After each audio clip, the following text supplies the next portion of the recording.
Bonjour chers internautes, c'est Il Pastore. Écoutons ensemble quelques extraits d'un document écuménique important, le deuxième chronologiquement des accords écuméniques au niveau mondial entre la Fédération luthérienne mondiale et l'Église catholique romaine.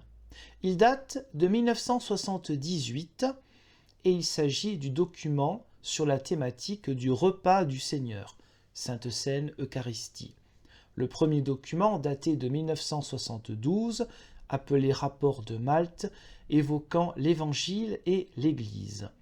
Une vidéo a été faite à ce sujet dans la même liste de lecture intitulée Accords écuméniques. Quelques extraits donc. Après le premier document de 1972, qui a commencé un petit peu à débroussailler, si j'ose dire, les problématiques, ou une grande partie des problématiques, celles qui évoquaient des divergences d'approche, certaines n'ont déjà plus lieu d'être, d'autres subsistent, mais ce n'est pas grave, parce qu'on continue à en parler, à avancer, à creuser encore. La question de la Sainte Seine ou de l'Eucharistie est une question très importante, effectivement, avec quelques différences. Et à travers ce document, je vais essayer de vous partager les avancées et aussi ce qui était déjà commun bien avant finalement le dialogue écuménique entre luthériens et catholiques romains. Donc quelques extraits. Ce n'est pas un cours de théologie, mais un survol des documents écuméniques importants. Le texte en tant que tel, vous pouvez le télécharger au format PDF en version française par le lien qui est juste en dessous de cette vidéo. Et vous trouverez aussi d'autres liens qui peuvent éventuellement vous intéresser. Introduction. Depuis 1965, après plus de 400 ans de séparation, des conversations ont eu lieu au plan mondial entre représentants officiellement nommés de la Fédération luthérienne mondiale et de l'Église catholique romaine. Les autorités ecclésiastiques compétentes ont créé une commission internationale mixte d'études qui, sous le titre « L'Évangile et l'Église », s'est proposé de discuter, à la lumière des progrès récents de nos connaissances, les controverses théologiques traditionnelles. Donc ensuite, il y a eu la synthèse, 1972, comme je dis tout à l'heure, et maintenant, on va plus loin. Grâce à ce premier accord, on continue et on va plus loin précisément sur la question du repas du Seigneur. Numéro 5. Quand je dis les numéros, ce sont donc les numéros de paragraphes. La commission elle-même espère-t-elle aussi que ces considérations luthériennes catholiques seront utiles pour d'autres? Et oui, des documents écuméniques entre catholiques et luthériens peuvent avoir une utilité pour les autres grandes églises protestantes. Et au moment même où il y avait ces accords-là, il y a toujours bien sûr des dialogues bilatéraux entre catholiques romains et d'autres grandes fédérations mondiales. L'Alliance réformée mondiale, le Conseil méthodiste mondial, l'Alliance baptiste, etc. C'est pour cela qu'elle s'est efforcée par ce document de porter témoignage d'une vérité destinée à tous les hommes, qu'ils soient chrétiens ou non. Intéressant de voir qu'un accord et un dialogue écuménique n'est pas simplement affaire de théologie en interne, mais un témoignage véritable de notre foi commune pour tous ceux qui ne partagent pas la foi chrétienne. Grand 1. Le testament de Jésus selon l'Écriture.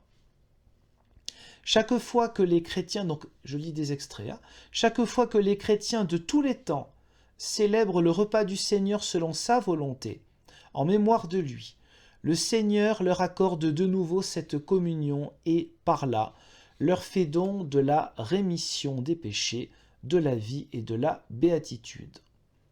Alors, peut-être ne le saviez-vous pas ou c'est un rappel, ce genre de phrases et d'autres qui suivront marquent une nouveauté, sinon une contradiction avec ce que disait avant l'Église catholique romaine, ne reconnaissant pas le véritable sacrement de l'Eucharistie dans les églises protestantes. Donc, cette non-reconnaissance n'a pas empêché le dialogue et de connaître ou reconnaître des proximités déjà existantes finalement depuis toujours. Grand 2, mystère de la foi, paragraphe 9. Étant donné que la foi chrétienne se réalise essentiellement comme communion de foi avec tous les croyants, l'Eucharistie est affaire de la communauté et en son sein affaire de chacun. Ce n'est pas juste une histoire d'un officiant, prêtre ou pasteur, qui arrive avec du pain, du vin, les formules de bénédiction, les phrases d'institution de la Sainte Seine, les gens partagent et puis voilà, c'est toute la communauté participante. Numéro 10, extrait. Dans sa célébration se reflètent, donc célébration bien sûr de l'Eucharistie, se reflètent les phases de l'histoire du salut. La création nous est rappelée, elle que Dieu a fait bonne et pour laquelle nous faisons louange et rendons grâce. Rendre grâce, c'est le mot même, Eucharistie. La réalité du péché nous est rendue manifeste et nous invite à en prendre conscience et à la confesser. La parole de Dieu nous est de nouveau adressée comme exhortation et comme promesse, et nous l'accueillons dans l'écoute et dans l'obéissance, et nous lui répondons. Le pain et le vin, réalité de notre monde, sont introduits dans le processus de rédemption et de sanctification, tout comme les actes fondamentaux de la vie humaine, manger et boire, fêter et agir en commun. L'union avec le Seigneur et avec les siens est annonce et commencement de l'avènement parmi nous du royaume de Dieu et promesse de l'accomplissement à venir. Numéro 11, extrait.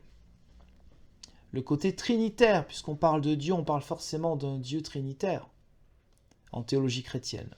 Le Père des cieux est l'origine première et le but final de l'événement eucharistique. Le Fils de Dieu fait homme, par qui, avec qui et en qui il s'accomplit, en est le centre vivant. Le Saint-Esprit est l'incommensurable force d'amour qui l'opère et qui continue de le rendre efficace. Tout ça, c'est une action divine, même s'il y a besoin des êtres humains. Ce ne sont pas les officiants qui font cela, sinon ce serait de l'ordre de la magie ou de la religion dans ce qu'elle a de mauvais, où l'être humain croit créer lui-même quelque chose de divin. Bon, donc tout ça est réception du Dieu trois fois saint. Un peu plus loin, numéro 3, part avec et dans le Christ. Paragraphe 16, extrait. Dans le sacrement de l'Eucharistie, Jésus-Christ, vrai Dieu et vrai homme, est pleinement et entièrement présent avec son corps et son sang sous le signe du pain et du vin. Au cours des siècles, les chrétiens ont essayé de décrire cette présence en des formulations diverses.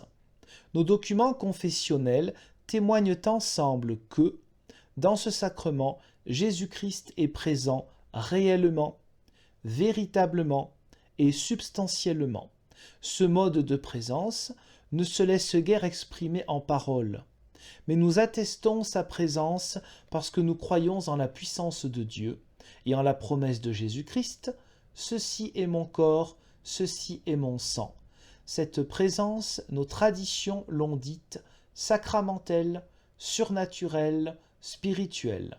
Ces concepts ont des nuances différentes dans les deux traditions, mais, ensemble, elles s'opposent à un mode de présence spatiale ou naturelle, ainsi qu'à une compréhension purement commémorative ou figurative du sacrement.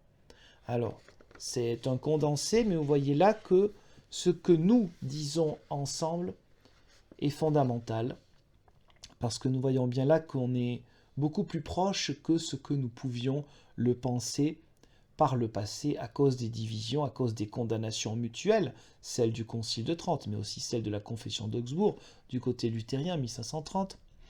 Et donc, voici des avancées importantes. Il y a des nuances, quelques petites différences, mais sur le fond, nous sommes d'accord.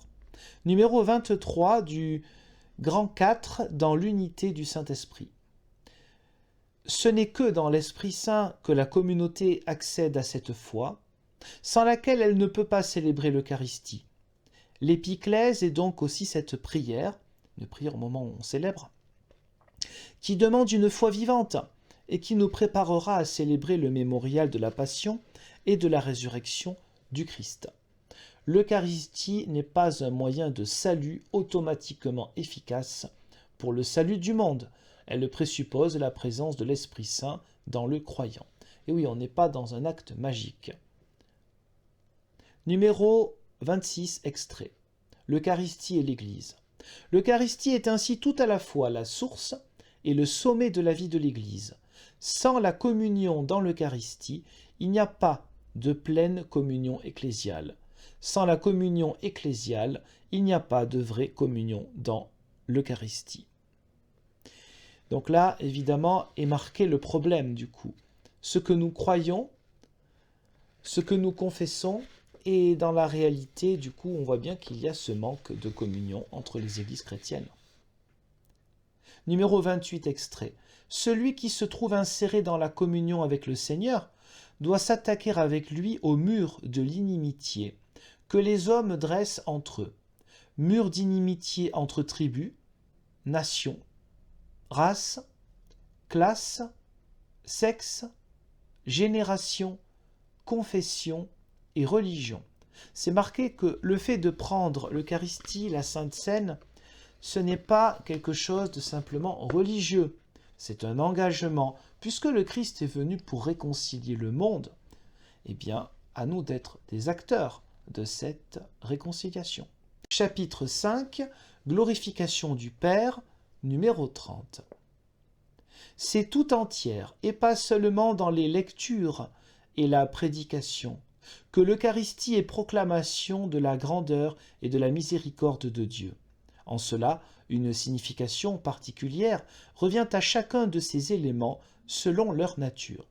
C'est important là de marquer la non-opposition entre le moment où on célèbre la Sainte Seine ou l'Eucharistie et le reste du moment du culte ou de la messe. Tout ça est en lien. Chapitre 6 pour la vie du monde, extrait du numéro 39. Dans l'unité eucharistique se prépare la nouvelle unité de l'humanité. Comme tête de son Église, le Christ est tête de toute l'humanité rachetée. À l'Église, il fait don de sa vie pour que, de cette manière, celle-ci parvienne à tous.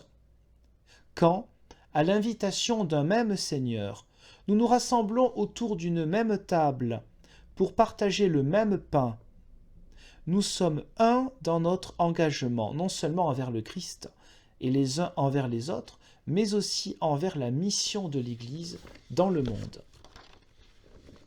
Numéro 41, extrait. La célébration de l'Eucharistie, fraction d'un pain nécessaire à la vie, incite à ne pas consentir à la condition des hommes privés de pain, de justice et de paix. Cet engagement est particulièrement nécessaire lorsque, à l'intérieur de l'Église, surgissent des séparations sociales, nationales ou raciales. Référence à 1 Corinthiens 11, versets 18 à 30. Et oui, cet accord est un accord mondial, ne l'oublions pas. Donc il y a peut-être certains sujets qui nous parlent un peu moins en tant que Français, mais vous imaginez bien que sur d'autres continents, selon l'historique local, la question de la séparation, par exemple entre blanc et noir, à l'époque, là on est en 1978, l'apartheid n'est pas encore terminé en Afrique du Sud, mais cela peut convenir aussi pour d'autres pays ou d'autres continents. N'oublions pas, c'est un accord au niveau mondial, donc ça doit englober aussi la réalité dans sa différence qui peut exister entre les diverses nationalités et cultures qui composent l'Église catholique romaine comme la Fédération luthérienne mondiale. Des anomalies de cette sorte peuvent se révéler tout aussi néfastes que des scissions dans la foi. Elles sont en contradiction avec la nature de l'Église, elles rendent son témoignage inefficace et sa célébration sacramentelle indigne. C'est pour l'Eucharistie aussi que valent ces paroles du Seigneur. Va d'abord te réconcilier avec ton frère, puis reviens et va présenter ton offrande. Matthieu 5, verset 24. Oui, c'est aussi un rappel par rapport au texte là, de 1972, le premier grand accord œcuménique entre Fédération luthérienne mondiale et l'Église catholique romaine, sur l'Évangile et l'Église, qui indiquait bien que la vie du chrétien, c'est pas une vie cloisonnée, spirituelle, privée là, et puis ensuite quand on est dans le monde, on oublie complètement l'évangile. Ça c'est quelque chose qu'il faut rappeler tout le temps quand on entend parfois « Oh là là, attention, hein, on ne fait pas de politique, on ne fait pas de politique dans le sens partisan ». Mais l'Église évoque et interpelle le politique, c'est-à-dire ceux qui ont autorité dans le monde, parce qu'il y a des choses qui ne vont pas forcément, et qu'il est important en tant que chrétien, on est aussi des citoyens dans un pays, il ne faut pas l'oublier, de dire au nom de notre foi et pas au nom d'un parti politique. Ça, c'est personnel, un chrétien peut très bien adhérer au parti politique qu'il veut, mais après, il ne le fait pas forcément. Alors il peut le faire au nom de sa foi qu'il interprète comme ça, mais il ne le fait pas au nom de l'Église en tout cas. En tant qu'Église chrétienne, et bien sûr en tant que pasteur, on ne peut pas s'impliquer sur le plan politique dans le sens partisan. Mais lorsqu'il y a des risques donc de séparation entre les gens, lorsqu'il y a toutes sortes de guerres civiles, d'injustices, de barbarie, de torture, de racisme de toutes sortes, il est évident qu'on ne peut pas dire « Ah non, non, hein, on ne fait pas de politique, hein, donc on n'en parle pas ». Non, en tant que chrétien, on doit dire cela au monde, c'est juste qu'on ne le fait pas, à la fois en tant qu'Église et parti politique, ça c'est sûr. Mais en tant qu'Église, il est normal d'interpeller notre monde sur ces sujets-là, et aussi sur des questions écologiques, économiques, etc. Mais c'est très délicat, mais il faut le faire, sinon notre référence au Christ n'est qu'un pauvre concept. Ce n'est pas une foi vivante. Ensuite, numéro 7, paragraphe 7, en vue de la glorification future, numéro 43, et pas numéro 7.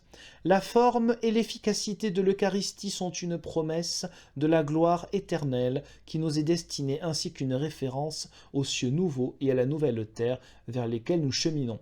Oui, en prenant la Sainte Seine ou l'Eucharistie, on est dans 3 moments de l'histoire différents. Il y a le côté commémoratif, ce qui s'est passé par la croix et la résurrection. Il y a l'actualité ici et maintenant, nous sommes en communion avec le Christ et avec tous les frères et sœurs, et puis il y a la réalité de la communion totale qui nous attend pour plus tard. Numéro 44, extrait. Comme repas fraternel dans lequel le Christ nous libère et nous unit, il oriente notre regard vers le royaume éternel qui nous est promis, où régneront une liberté et une justice sans limite. Comme je disais tout à l'heure, et pas moi, mais le document, la justice effectivement de Dieu, peut-être on peut commencer à l'appliquer sur terre. Quand je dis l'appliquer, c'est pas faire une théocratie, c'est-à-dire une dictature au nom de Dieu, mais dans notre vie quotidienne, chercher à vivre selon la justice de Dieu. Ce que demandaient par exemple les prophètes de l'Ancien Testament et puis tous les messages qu'il y a dans le Nouveau. Numéro 45, extrait. La vie éternelle ne commencera pas plus tard, elle est là déjà en celui qui s'est uni au Seigneur. Dès maintenant, le monde à venir fait irruption dans notre monde d'aujourd'hui. Deuxième partie de ce document, les tâches communes. Grand 1, dépassement de positions opposées. Et là, on va lire plusieurs paragraphes. Et je ne m'arrêterai pas pour des commentaires, car ces paragraphes sont assez importants en eux-mêmes, pas besoin de les commenter. À partir du numéro 48 jusqu'au numéro 55 et puis d'autres extraits encore. Catholiques et luthériens confessent ensemble la présence vraie et réelle du Seigneur dans l'Eucharistie. Des différences existent quant aux formulations théologiques exprimant le mode de cette présence réelle et quant à sa durée. Pour confesser intégralement la réalité de la présence eucharistique, l'Église catholique enseigne que le Christ entier et intégral est rendu présent par la conversion de toute la substance du corps et du sang du Christ, tandis que demeure inchangé ce qui, du pain et du vin, est perceptible par nos sens, ce qu'on appelait avant des accidents, entre parenthèses. Cette admirable et unique conversion, l'Église la nomme de façon très appropriée transsubstantiation. Du côté luthérien, on a très généralement vu dans cette terminologie une tentative d'expliquer d'une manière rationaliste le mystère de la présence du Christ dans le sacrement. Certains pensent aussi que de cette façon, le Seigneur présent ne serait pas vu comme personne et qu'on conduirait ainsi à un malentendu naturaliste. Du côté luthérien, pour exprimer la réalité de la présence eucharistique, on a parlé non pas d'une transsubstantiation, mais d'une présence du corps et du sang du Christ dans, avec et sous le pain et le vin. On y voit ici une analogie réelle avec l'incarnation. De même, quand Jésus-Christ, Dieu et l'homme s'unissent pour former une unité, de même, dans l'Eucharistie, le corps et le sang du Christ d'une part, et le pain et le vin d'autre part, forment ensemble une unité sacramentelle. Les catholiques, quant à eux, trouvent que, de cette façon, il n'est pas fait entièrement droit ni à cette unité sacramentelle, ni à l'efficacité de la parole du Seigneur, « Ceci est mon corps ». La discussion œcuménique a montré que ces deux positions ne doivent plus être considérées nécessairement comme des oppositions entraînant la séparation. La tradition luthérienne affirme, avec la tradition catholique, que les éléments consacrés ne demeurent pas purement et simplement du pain et du vin, mais que, en vertu de la parole créatrice, ils sont donnés comme corps et sang du Christ. Dans ce sens, elle pourrait parler, elle aussi, avec la tradition grecque, d'une transmutation. Le concept de transsubstantiation, quant à lui, entend bien confesser et sauvegarder le caractère de mystère de la présence réelle. Il ne veut pas expliquer comment s'opère ce changement. En ce qui concerne la durée de la présence eucharistique, les différences se font jour aussi dans la pratique liturgique. Catholiques et luthériens confessent ensemble que la présence eucharistique du Seigneur Jésus-Christ est destinée à sa réception dans la foi, mais que pour autant elle ne se limite pas à l'instant de la réception, et également qu'elle ne dépend pas davantage de la foi du communiant, quoi qu'il en soit du fait que c'est bien à lui qu'elle est destinée. Selon la doctrine catholique, le Seigneur accorde le don de sa présence eucharistique au-delà du moment de la célébration du sacrement, aussi longtemps que demeurent les espèces du pain et du vin. Conformément à cela, les fidèles sont invités, en vénérant ce très saint sacrement, à lui rendre le culte d'adoration qui est dû au vrai Dieu. Du côté luthérien, il n'est pas rare que l'on se soit scandalisé de certaines formes de la piété eucharistique liées à cette conviction. On y voit une séparation inacceptable d'avec le fait du repas. Mais par ailleurs, la manière dont bien des fois du côté luthérien on traite ce qui reste des éléments, après la célébration, blesse la sensibilité catholique et indique une divergence non encore surmontée. Pour y remédier, on devrait du côté catholique en particulier, dans la catéchèse et la prédication, rappeler que l'intention première de la réserve eucharistique est la distribution aux malades et aux absents. Du côté luthérien, il faudrait que soit mise en œuvre la meilleure façon de témoigner du respect dû aux éléments qui ont servi à la célébration eucharistique, c'est-à-dire leur consommation ultérieure, sans exclure leur usage pour la communion des malades. Pour ce qui concerne l'adoration de l'Eucharistie, les catholiques devraient être attentifs à ce que leurs pratiques ne contredisent pas la conviction commune du caractère de repas qu'a l'Eucharistie. Ils devraient également se rappeler qu'il y a, par exemple, dans les églises orthodoxes, d'autres formes de piété eucharistique sans que pour autant la foi eucharistique de celle-ci puisse être mise en question. Les luthériens, quant à eux, devraient considérer le fait non seulement que, pendant des siècles, l'adoration de la réserve eucharistique a fait partie, dans une grande mesure, de la vie catholique, et qu'elle a constitué une forme importante de la piété, mais aussi que pour eux-mêmes, culte divin, vénération et adoration sont appropriés aussi longtemps que le Christ demeure sacramentellement présent. Un peu plus loin, numéros 57 et 58. C'est une seule et même victime. C'est le même qui offre maintenant par le ministère des prêtres et qui s'est offert lui-même alors sur la croix. Là, c'est la question du sacrifice eucharistique. Question aussi délicate de divergence. C'est pourquoi elle, l'oblation, est légitimement offerte, selon la tradition des apôtres, non seulement pour les péchés, les peines, les satisfactions et les autres nécessités des fidèles vivants, mais aussi pour ceux qui sont morts dans le Christ et ne sont pas encore pleinement purifiés. Là, c'est l'explication côté catholique. Comme membres de son corps, les fidèles sont assumés dans le sacrifice du Christ. Ceci s'accomplit de différentes manières. Aucune d'elles ne s'ajoute de l'extérieur au sacrifice du Christ, mais toutes ont leur origine dans ce sacrifice et renvoient à lui. Fait partie du sacrifice eucharistique la préparation liturgique du repas du Seigneur avec l'offrande du pain et du vin. Avant tout sont requises la participation intérieure, la reconnaissance et l'aveu de sa propre impuissance et de la totale dépendance du secours du Seigneur, l'obéissance à son commandement, la foi en sa parole et en sa promesse. Plus loin, de nous-mêmes, nous ne possédons et nous ne pouvons rien. C'est pourquoi nous ne nous référons pas à nous-mêmes, mais à lui. De nous-mêmes, nous ne pouvons offrir à Dieu ni louange, ni gloire, ni honneur. Nous offrons le Christ, c'est lui qui est louange, gloire et honneur. Donc c'est encore une explicitation du côté catholique romain de ce qui se vit selon eux au moment donc de la célébration eucharistique. Je reprends.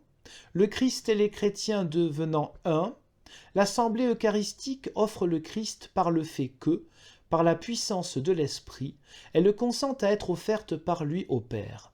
En dehors du Christ, nous n'avons ni don, ni adoration, ni sacrifice que, de par nous-mêmes, nous puissions offrir à Dieu.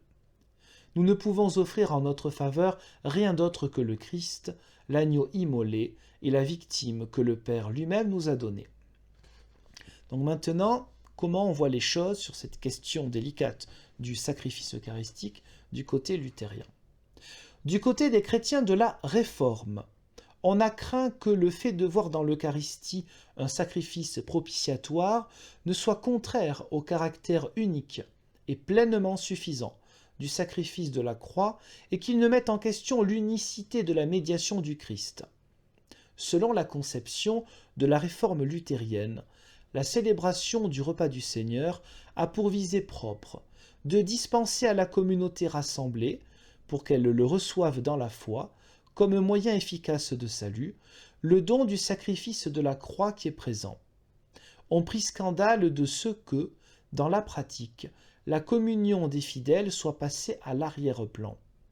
On en vit la raison majeure dans le fait de considérer la messe comme un sacrifice propitiatoire. On pensait que par là on faisait place à une manière de voir qui dispensait de recevoir dans la foi la grâce eucharistique et qui attribuait aux prêtres un pouvoir sacrificiel autonome. Voir la polémique des réformateurs contre la messe agissant ex opere operato, c'est-à-dire une interprétation magique de ce qui se vit dans la messe catholique romaine. C'est pourquoi la tradition luthérienne évite entièrement jusqu'à aujourd'hui l'expression « sacrifice de la messe ».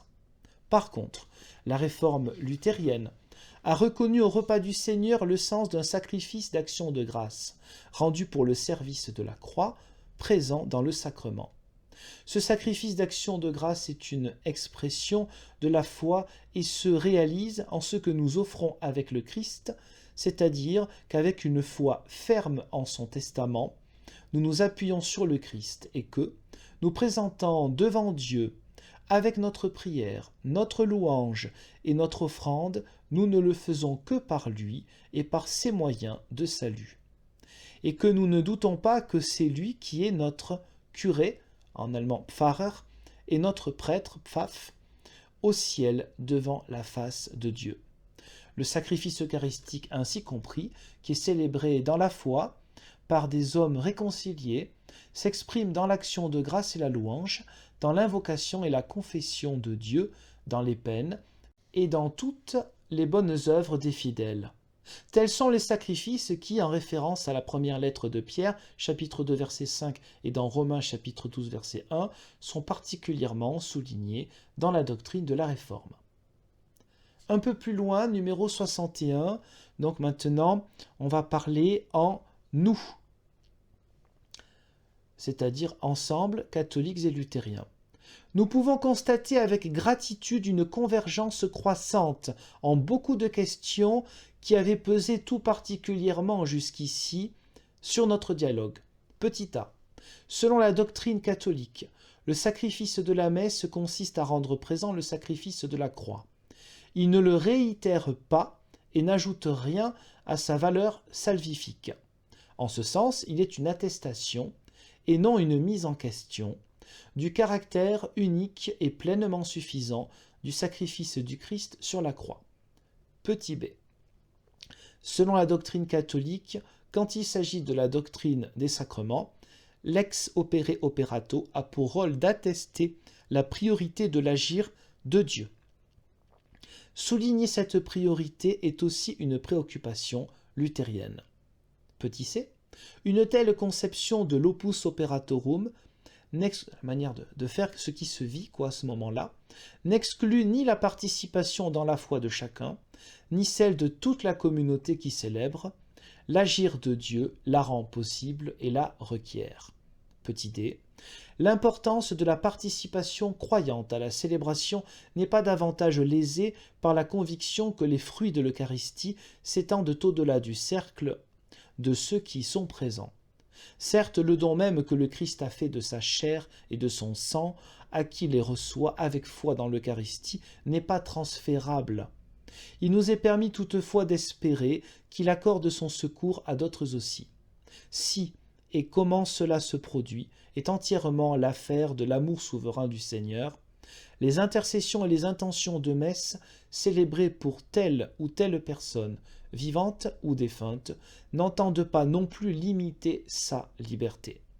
Ces convictions nous donnent le ferme espoir que nous parviendrons à éclaircir les questions encore ouvertes. Communion eucharistique, numéro 62.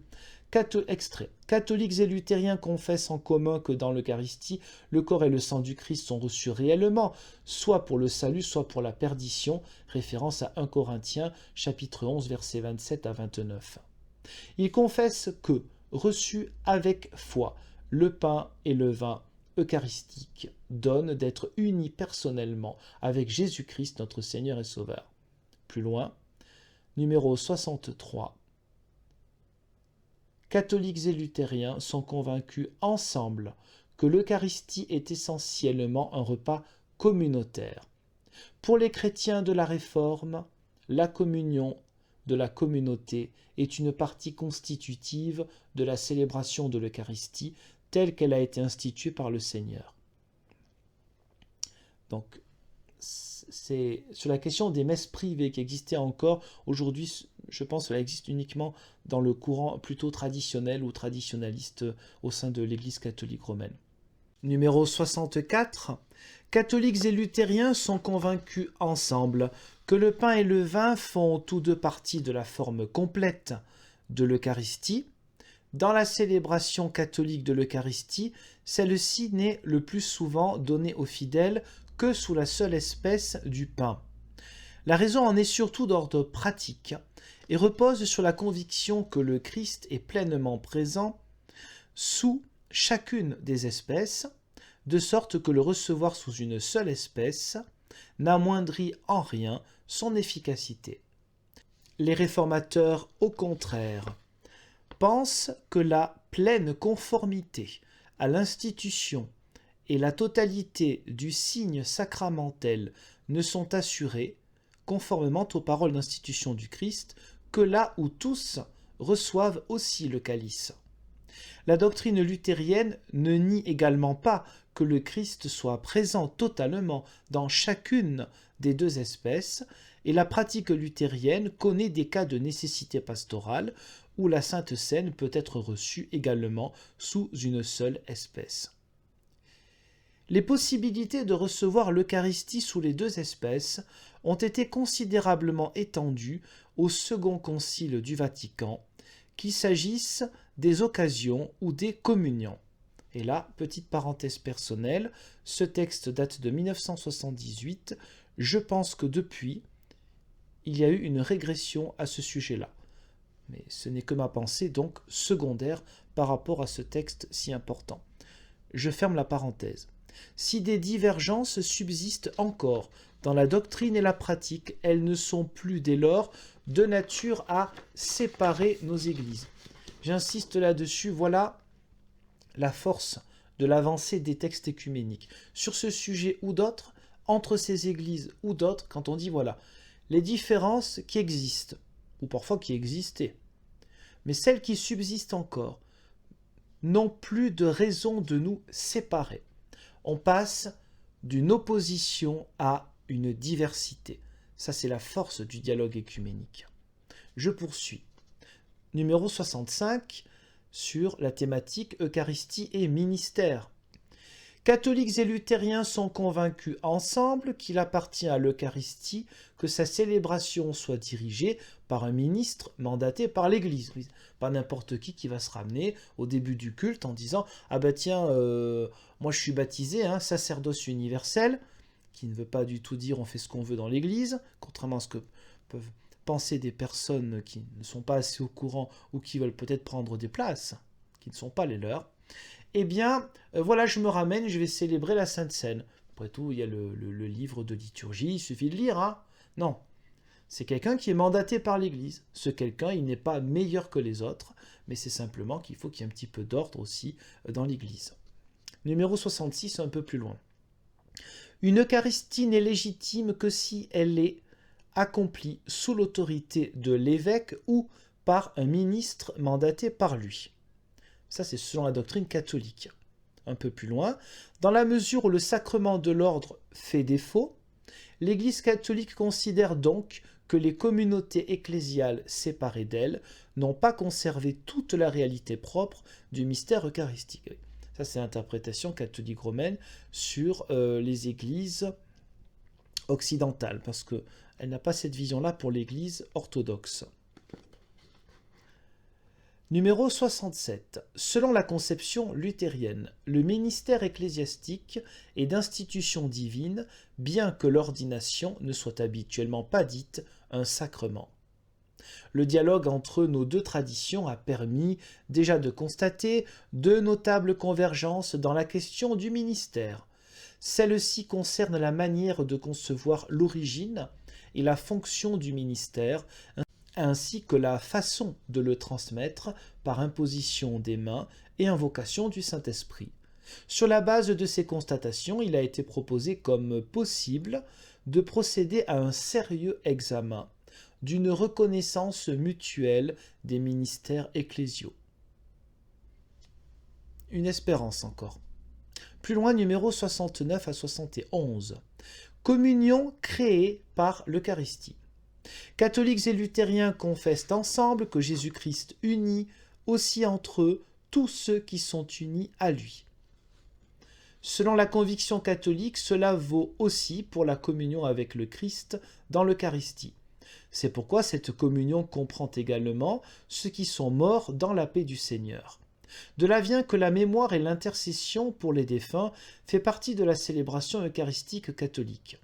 L'Église catholique commémore aussi les défunts qui ont part déjà à la béatitude céleste. Elle remercie Dieu de la grâce qui leur a été accordée et elle se recommande à leur intercession et à leur protection. La célébration eucharistique luthérienne exprime elle aussi, dans la louange et l'intercession, la communion qui existe entre la communauté du ciel et celle de la terre. La réforme, il est vrai, a rejeté l'invocation des saints, mais elle n'a pas contesté leur intercession dans le ciel. La réserve de sa doctrine quant au sort des défunts la rend aussi réservée à l'égard d'une prière en leur faveur. Pour le dire autrement, si nous croyons qu'effectivement il y a une intercession de ceux qui sont entre guillemets dans le ciel, pensez pas à des nuages mais plutôt à une autre réalité, ce n'est pas pour cela que nous devons les invoquer, que nous devons prier avec eux. Parce que pour nous, il n'y a pas assez d'assises bibliques pour arriver à cette idée-là et à cette pratique-là. Si la célébration commune est interdite entre catholiques et luthériens, l'admission à la communion eucharistique peut être cependant accordée pour des raisons suffisantes. Donc là, on commence dans des possibilités, des cas, des exceptions, pour voir après ce que ça peut donner dans l'avenir. Les critères donc de l'Église luthérienne, les critères qui lui sont propres lui permettent plus facilement qu'à l'Église catholique de reconnaître la validité des célébrations eucharistiques d'autres églises. Sur la base de points reconnus communs dans l'intelligence de l'Évangile, ce qui a une répercussion décisive sur la prédication, l'administration des sacrements et la pratique liturgique, les luthériens estiment qu'ils peuvent dès maintenant plaider en faveur de la possibilité, en certaines circonstances, d'un échange de prédicateurs et d'une célébration en commun de l'Eucharistie. Donc là, pour l'instant, ça marche que dans un sens, cette possibilité-là. Ça ne veut pas dire que du côté catholique, la plupart des prêtres ou évêques ne le souhaiteraient pas. C'est juste que pour l'instant, on n'est pas arrivé à une proximité suffisante au niveau des accords et de la compréhension commune des choses. Grand 2, forme concrète de la pratique liturgique. Numéro 74, 75 et 76 extraits. Ce que nous affirmons dans la foi comme étant la vérité concernant le repas du Seigneur doit déterminer le contenu et la forme de notre liturgie. Le témoignage commun de la foi eucharistique et l'effort commun pour y correspondre dans la vie n'ont rien à voir avec l'uniformité. Petit rappel, certes banal, mais quand même important, que la diversité, même au niveau des liturgies, c'est-à-dire les manières de rendre grâce à Dieu, de prier, d'écouter la parole de Dieu, de prêcher, etc., eh bien, cela peut être tout à fait divers. D'ailleurs, dès le début du christianisme, selon les pays et les langues, les liturgies ont connu déjà une diversité dans leur richesse propre. Selon la conviction luthérienne, on devrait, du côté catholique, s'efforcer. Et ce sera maintenant les derniers extraits que je vais vous lire. Donc je reprends. C'est le numéro 76, extrait. Selon la conviction luthérienne, on devrait du côté catholique s'efforcer. Petit 1. D'éviter la célébration de la messe sans participation du peuple. Petit 2. D'assurer mieux la prédication de la parole au cours de chaque célébration eucharistique. Petite parenthèse, c'est-à-dire pas juste un commentaire qui fait 2 minutes et puis hop, on passe à la suite. Petit 3. De donner la communion sous les 2 espèces. Et là, encore une parenthèse, à nouveau, sans vouloir me répéter, c'est un vœu pieux, me semble-t-il, depuis 1978. Selon la conviction catholique, les luthériens devraient tendre, petit 1, à une célébration plus fréquente de la Sainte Seine. L'Eucharistie est la célébration liturgique nouvelle que le Christ a donnée à l'Église. Il paraît donc normal qu'elle soit célébrée au moins chaque dimanche ou une fois par semaine. Là aussi, je ne pense pas que cela, en tout cas pour la France, que cela ait changé grand-chose, ce document. Je ne pense pas qu'il y ait eu plus de célébration, de fréquence du moins de la célébration du sacrement de la Sainte Seine après ce document. Peut-être aussi que ce document n'est pas assez connu. Petit 2. À une plus grande participation de toute la communauté et la précision, en particulier des enfants. Oui, puisque ça dépend des lieux, des traditions, des pays, mais en règle générale, traditionnellement du moins, d'autant plus à l'époque, en 1978, eh bien, on attend la confirmation qui peut aller de 14 à 16 ans, ça dépend des cultures et des pays. Et donc, côté catholique, on communie beaucoup plus tôt. Depuis, ça a un petit peu changé, mais c'est vrai que c'est quelque chose qu'on devrait voir plus sérieusement. Numéro 3. À une connexion plus étroite entre le service de la parole et celui du sacrement. Effectivement, je comprends cette demande parce que on prend les textes du jour qui sont, selon les pays, aussi les mêmes entre catholiques, romains et luthériens. Je dis aussi côté réformé. Ça peut être les mêmes textes du dimanche, mais évidemment, tous les textes du dimanche n'ont pas forcément un lien tout de suite direct avec l'Eucharistie. Donc sans doute, avec le temps, une déconnexion thématique a pu se propager au niveau des églises protestantes, là je le mets au pluriel, pas que côté luthérien, entre le moment de la prédication et le moment de la Sainte Seine. Le lien est donc peut-être moins visible qu'il ne devrait être. Exhortation à retenir pour nous Quand je dis nous, je parle donc des églises luthéro-réformées, puisque la plupart des églises luthériennes et réformées sont déjà unies. Je vous remercie pour le visionnage de cette vidéo. Il y avait certes beaucoup de lectures.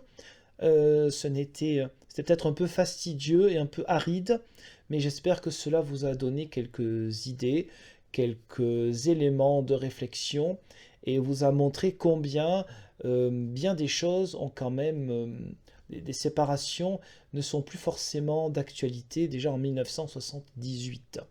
Je vous remercie pour le visionnage de cette vidéo et je vous dis, Dieu voulant, à une prochaine. Au revoir.